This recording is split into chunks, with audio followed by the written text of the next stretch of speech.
Hi, I'm P-Nut from 311. Hi, P-Nut. How are you? Good, good. What a nice, rich, warm voice you have.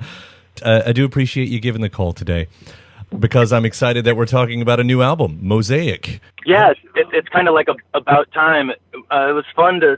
This seemed like the first time we were really like, I don't know, like professionally patient about this creation. We knew we wanted to take a while. We didn't want to rush it. There's kind of no need. We were stoked about Stereolithic and how that came out, and wanted to make steps forward from that kind of groundwork that we laid a few years ago. But we didn't want to do the same thing. So I don't know. Mosaic was a long process and super fun. It's like an adventure, just like a patient adventure. I've heard you guys talking in other interviews about the new directions of this one, and as you say, not wanting to do the same thing.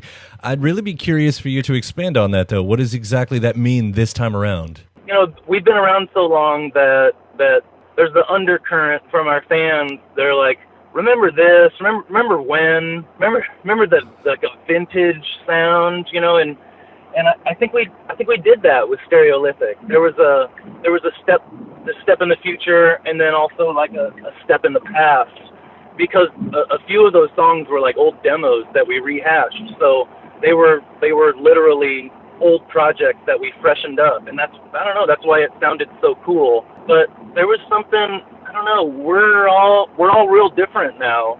So to step forward into the future has always been kind of a goal of the band, and for us to kind of rekindle that fire with the producer and live sound engineer, and then John Feldman with 5 songs, is just the perfect little, I don't know, like kind of stab, because it wasn't always comfortable, just in the right direction. I never heard anybody talk to Nick in the essay like Feldman did.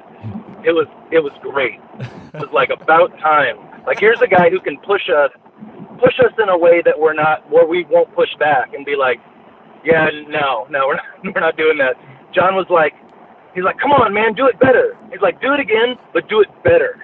I'm like, oh my gosh, put my hand up to my mouth and like, I can't believe he just said that. And then Nick smiles and like, okay, let's do this. And like, oh wow. So it was great, because we've refused good ideas from some of the best in the industry because we're so dead set on our target, which is, you know, I don't know, cloudy and amorphous. We don't even really know exactly what we're going for, but it's kind of hard to take direction from people sometimes. And it's band, so but we know what we're doing collectively, and this was just the time for us to listen, and I think we learned a lot. 311, cloudy and amorphous. Yay! Like the headline there.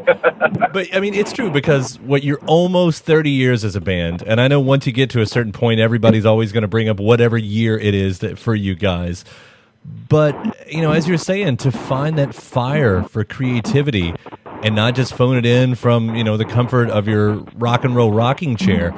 I mean, how far do you have to dig to connect, to want to go for it? Because, I mean, you guys have got a double disc greatest hits. At this point, you could totally phone it in if you wanted to, but that's not what you're doing. No, I mean, I don't want to say we ever did that, but we were definitely like leaning on that side of creativity, like, oh, we got this. Like, okay, well, here's our demos. Demos sound great. Let's record them. Album, boom, call it an album. And this was not that. This was challenging. Like, I sent out a couple of tweets while Nick was coming up with some of the riffs for Too Late, and I'm like, gosh, he's like trying to like summon a troll. Like, there's some really amazing, super dark, but you know, energetic vibe going on that's just perfect for the nerd in me that wants to get out of my kind of guitar patterns and my the easy answers. I don't know, my routine, I guess. Mm-hmm. And Nick's been learning so much, so when he comes to the table with new ideas, it's always kind of like it's like a tongue twister for my hands, and I love that. I eat that up really, really happily. So I don't know, it's just been like we're gonna keep trying. Yeah. We're gonna keep digging, and yeah, it's just fun. I think we're excited about what's going on in music, kind of in general.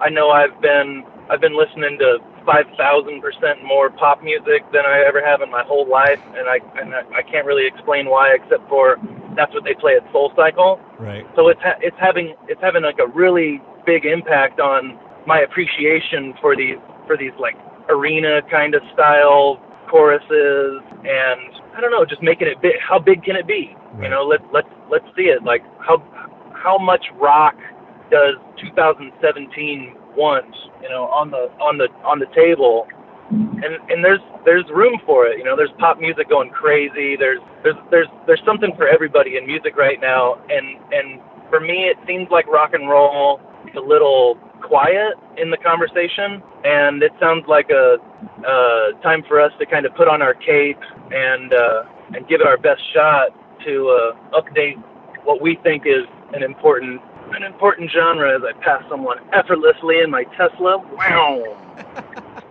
Well, I mean, this car is fast. You get a good example of that with this first single, Too Much Time to Think. Is there any specific story behind that one at all? That was John Feldman and Nick coming up with that. They called me in after I think they had worked on it maybe a day or two, and I was completely blown away. It's a cliche town. It was like a breath of fresh air, and it really was in the strangest way where that axiom really came from. Would be a good I don't know, beginning like it. That's exactly what it felt like when I walked into the room, and that's why I was pushing for that to be the first single as well as the first song on the album. So just amazing. I don't know. I could tell we were in a really good place. We were in good hands. We could trust this process. Yeah. And Feldman was like, "You're gonna have to trust me. You know, like I know what you guys want. You guys are gonna have to let go for a little bit." And I was like, "Oh gosh, this is great. This is exactly what we need. It's gonna be uncomfortable, but it's gonna be awesome. Like, what's the result gonna be? It's gonna be incredible. Bring it on." Well, I do love that single. I mean, that first listen, it's instant. You know, it's got one of those just feel-good vibes to it, and I know you guys have always sort of had that reputation about yourself, which, you know, is amazing because most of the conversations I'm having with musicians right now is a much darker conversation, and somehow you guys have found out a way, you know, to still have the smiles going on with, you know, I don't know, the way music's working and world politics and how it's all coming together at the moment. And I don't know if that, you know, infiltrates any more of the record, but or does it? Not really. We try our best to stay kind of apolitical, and there's enough of that going on. But personally, I super feel that weight. You know, if you're non-political in a political time, then it's kind of hard to have a voice. You know, I've read that. I don't know how true it is, but I feel the truth in that. There is that, and we could be really impactful if that was our aim.